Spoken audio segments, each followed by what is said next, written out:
გაინტერესებს რა ემართება შენს ორგანიზმს, როცა 6 საათის მერე არ ჭამ. უყურე ამ ვიდეოს ბოლომდე, მომწერე პირადში კონსულტაციისთვის. ბოლო კვებიდან დაახლოებით 2 საათში ორგანიზმში იწყება შიმშილი.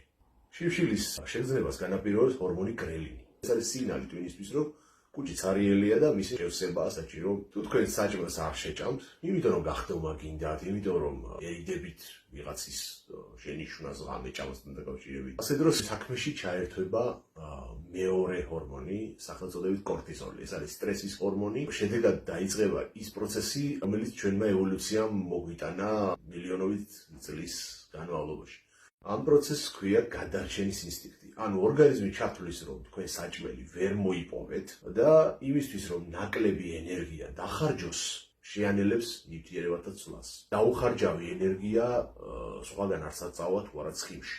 შესაბამისად, შეიძლება მოკლევადიან პერსპექტივაში თქვენ ამ საღამოს არ ჭამამ გამოიწვიოს ის ოცონაში დაიკლოთ, მაგრამ გრძელვადიან პერსპექტივაში აუცილებლად გაგასუქეთ. ამიტომ თუ 6 საათზე წყვეთ კვებას და დაიძინე მაქსიმუმ 9 საათზე.